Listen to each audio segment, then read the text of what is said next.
Thanks for joining us again. This is Elise Salisbury with Sister Reach for our monthly social justice preacher series. Sister Reach is an organization that was founded in 2011, October 2011, by Cherie Scott in Memphis, Tennessee.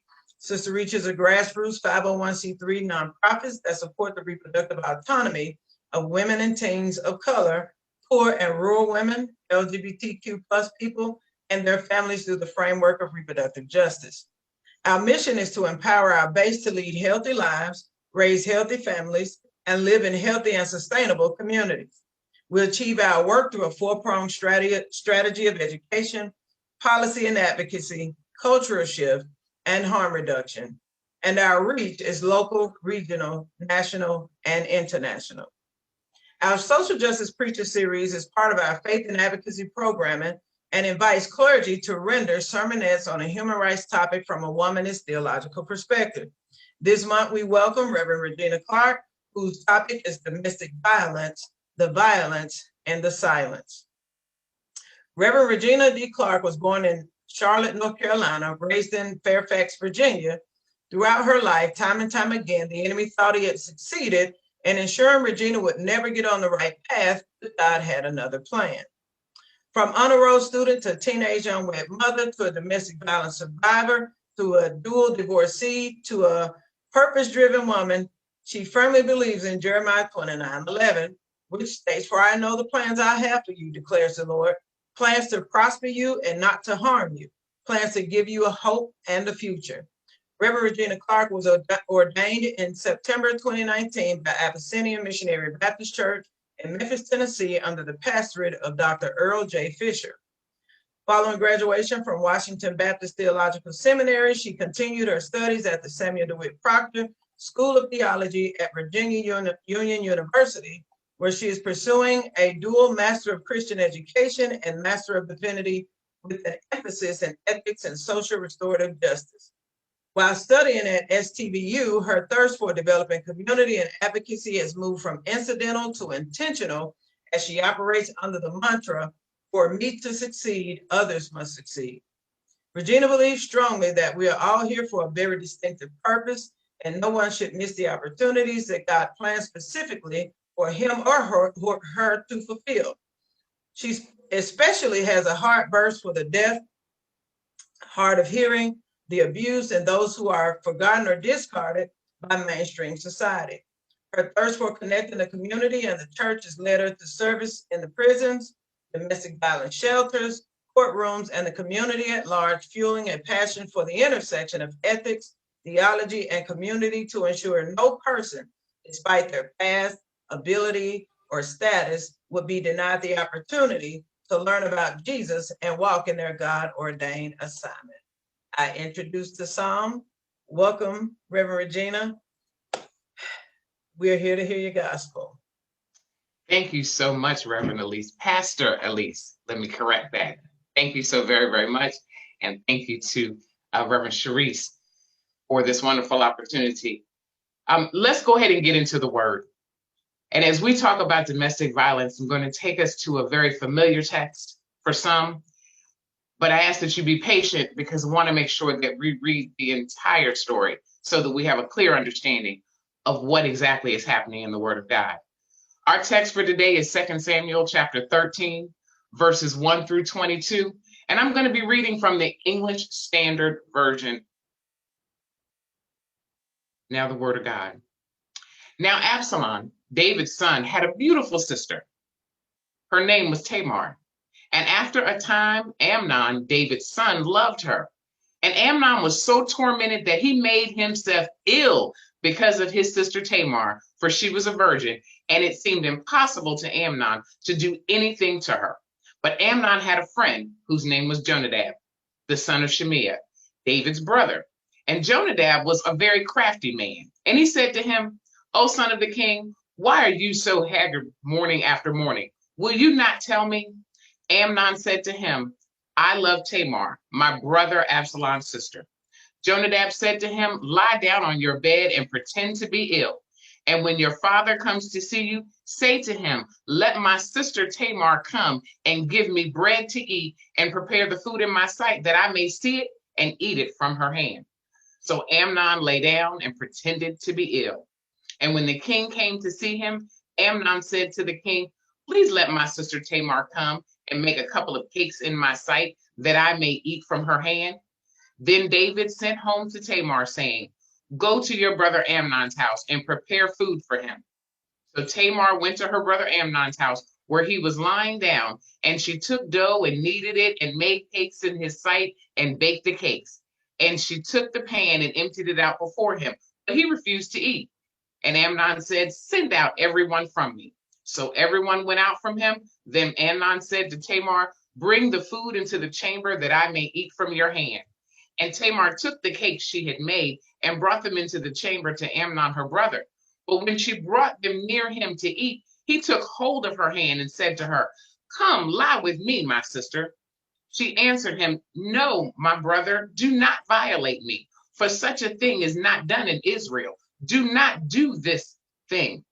As for me, where could I carry my shame? And as for you, you would be as one of the outrageous fools in Israel. Now, therefore, please speak to the king, for he will not withhold you from me." But he would not listen to her, and being stronger than she is, violated her and laid with her. Then Amnon hated her with great hatred, so that the hatred to which he hated her was greater than the love which he had ever loved her. And Amnon said to her, "Get up, go." But she said to him, "No, my brother, but this is wrong, and sending me away is greater than the other thing that you did to me." But he would not listen. He called the young man who served him and said, "Put this woman out of my presence," and bolt the door after her. Now she was wearing a long robe with sleeves, for thus were the virgin daughters of the king dressed. So his servant put her out and bolted the door after her. And Tamar put ashes on her head and tore the long robe that she wore. And she laid her hand on her head and went away, crying aloud as she went. And her brother Absalom said to her, "Has Amnon your brother been with you? Now hold your peace, my sister. He is your brother. Do not take this to heart." So Tamar lived as a desolate woman in her brother Absalom's house. When the king David heard of all these things, he was very angry. But Absalom spoke to Amnon, either good nor bad, for Absalom hated Amnon because he had violated his sister Tamar. As many of us have heard in that movie, The Color Purple, when it is said, "You better not never tell nobody but God." In this letter that was written by a child who was very close to my heart about 4 years ago. Dear God, I'm 14 years old. I've always been a good girl. Maybe you can give me a sign letting me know what's happening to me. Last spring, after Lil Ray Ray came, I heard them fussing. He was pulling on her arm. She kept saying, "It's too soon, it's too soon. I ain't well." Finally, he leave her alone. And a week ago, he began pulling her arm again. She said, "Nah, I ain't gonna. Can't you see I'm already half dead and all these children?" She went to Vaster, her sister doctor over in Macon, left me to see after the others. He never had a kind word to say to me, just say, "You're going to do what your mammy wouldn't." Then he grabbed me. When that hurt, I cried. He started to choke me, saying, "You better shut up and get used to it." But I never get used to it. And now I feel sick every time I be the one to cook. My mama, she fuss at me and look at me. She happy because he good to her name. Dear God, I am 52 years old and I have made some mistakes, but I tried to be a good girl. Maybe you can give me a sign letting me know what's happening to me. The first time I was in this type of marriage filled with rage and pain, I thought it was because I had made bad choices and I married a man who emulated his father, which resulted in my bruises. I chose to do whatever he wanted, good or bad, because he was supposed to make sure that we were both happy. When he became frustrated, I became his punching bag. My response was to become skilled at putting the mask on my face, covering up those bruises. But this time it was supposed to be different. A different husband, but the same results. I decided to go to school and told him he should go too. He said, why? And I said, because they told me it'll help you understand what I'm going to go through over the next 3 years, and we can do this together. So I put on my mask. I helped him get into school with me. First, he was happy. Then he started to demean me when his grades were not as high as mine. Those grades are given to you. You can't be smarter than me. When ministry opportunities came, his response, your first priority is always home.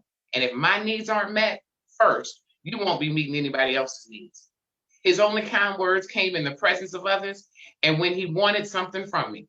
When I couldn't fix his problems to his satisfaction, I was taken back to the first time I was abused, the first time I was told I was less than, the first time I put on the mask. What you have just heard are 2 different letters that were written to God. They were written 100 years apart. 2 different women. Celie from The Color Purple is that young lady who wrote that first letter. And the second one is me, Regina Clarke. 2 different generations, same issue, domestic violence.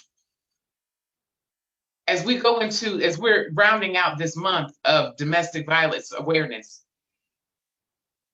please know that domestic violence is widespread and it's in every community. It is not limited to those of us who are Black or brown. It's not limited to the poor. It's not limited to the unsaved. It is in every community with no restrictions based on age, socioeconomic status, gender identity, sexual orientation, or religion. The impact of sexual assault and domestic violence transcends generations, leaving a lasting impact that outlasts the physical bruises and the injuries. So back in our text, we see a woman named Tamar who could have been the author of either one of these letters. That woman, Tamar, in this text is the daughter of a king, King David. But her family tree does not disqualify her from becoming the victim of abuse. Domestic violence is not restricted, although the media would like to make us believe that only the poor and uneducated become victims, and that if you stay in a marriage, that you're stupid or you're crazy. Why don't you just leave? But I want you to know that between 1 and 5 million women in the United States suffer non-fatal violence at the hands of an intimate partner. Let me break that down a little bit more. 1 in 4 women, or those who identify as women, and 1 in 9 men, or those who identify as men, with the ages of 18 to 24 being the most common. Let me bring it a little bit closer. This means 20 people per minute find themselves impacted by domestic violence every single day. Notwithstanding the prevalence of domestic violence across the demographic categories, it is overwhelmingly a crime perpetrated against those that identify as women.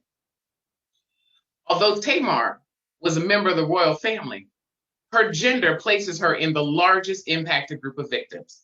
Why? She was a woman. Tamar was doing everything right, or so she thought.